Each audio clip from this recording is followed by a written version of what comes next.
உள்ளதை உள்ளதென்றும் இல்லதை இல்லதென்றும் சொல்லுங்கள் என்று சொன்ன நம் கருணாமூர்த்தியான இயேசு கிறிஸ்துவின் திருநாமத்தினாலே உங்கள் அனைவரையும் நான் வாழ்த்துகிறேன். ஓம் என்றால் என்ன? ஓம் என்றால் ஆதி வார்த்தை. ஓம் என்பது ஓம்காரம், பிரணவ மந்திரம், ஆதி மந்திரம் என்றெல்லாம் சொல்லப்படுகிறது. ஆதி வார்த்தை வேதாகமத்தின் அடிப்படையிலே பார்த்தீர்கள் என்றால், ஆதியிலே வார்த்தை இருந்தார், அந்த வார்த்தை கடவுளோடு இருந்தார், அந்த வார்த்தை கடவுளாகவே இருந்தார் என்று சொல்லப்படுகிறது. திருக்குறளிலேயும் ஆதி பகவன் என்று சொல்லப்படுகிறது.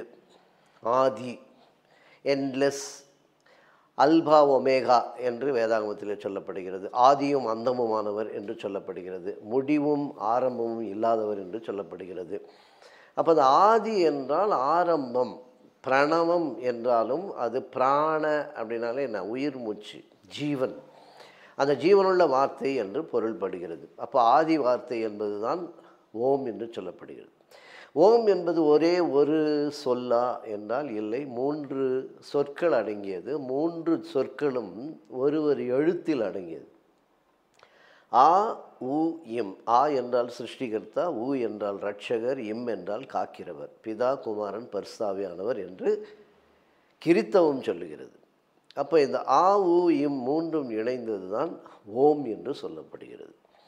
அப்போ அந்த ஓம் என்பதற்கு மாற்றுச் சொல் என்று பார்த்தீர்கள் என்றால், சுத்த தமிழ் பேசுவதாக சொல்லப்படுகிற இலங்கை தமிழர்கள் இன்றைக்கும் அவரிடத்துல யாராவது போய் பசியாட்டிங்களா அப்படின்னு கேட்டால் ஓம் அப்படின்வாங்க. ஆம் என்பதை அவர்கள் ஓம் என்று தான் சொல்லுகிறார்கள். அப்போ ஓம் என்பதை ஆம் என்று சொல்லுகிறார்கள் என்றால், நம்முடைய வேதாகமம் தெளிவாய் சொல்லுகிறது ஆம் என்றும் ஆமேன் என்றும் இருக்கிறது. அப்போ ஆமேன் என்பதற்கு ஆம் என்ற பொருள் என்றால், ஆம் என்பதற்கு ஓம் என்றால், அப்போ ஓம் என்பதும் ஆம் என்பதும் ஆமேன் என்பதும் ஒன்றுதான் என்பது நமக்கு விளங்குகிறது. அப்படி பார்க்கும்போது வெளிப்படுத்தின விசேஷத்திலே மிக தெளிவாக இயேசு கிறிஸ்துவிற்கு ஒரு பெயர் சொல்லப்படுகிறது.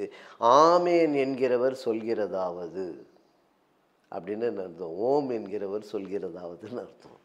ஆகையால் ஓம் என்றால் ஆம் என்ற அர்த்தம், ஆம் என்றால் ஆமேன் என்ற அர்த்தம். ஆமேன் என்றால் அது இயேசு கிறிஸ்துவுக்கு இன்னொரு பொருளாக இருப்பதினால் இதில் நமக்கு எந்த விதமான ஒரு சங்கோஜமோ தயக்கமோ அதில் எதுவும் ஒன்றும் இல்லை. சொல்லின் அடிப்படையில் இந்த சொல்லுக்கு, இந்த பதத்திற்கு என்ன பொருள், அதை தான் நம்ம யோசிக்கணும். அதற்கு என்ன பொருள் என்று பார்த்தால், அதனுடைய பொருள் நம்முடைய வேதாகமத்தில் யாரை குறிக்கிறது என்று நாம் பார்க்க வேண்டும். அப்படி பார்க்கும்போது அது இயேசு கிறிஸ்துவுக்கு பொருள்படுகிறது என்பதை நம்மால் புரிந்து கொள்ள முடிகிறது. Thank you so much. God bless you all.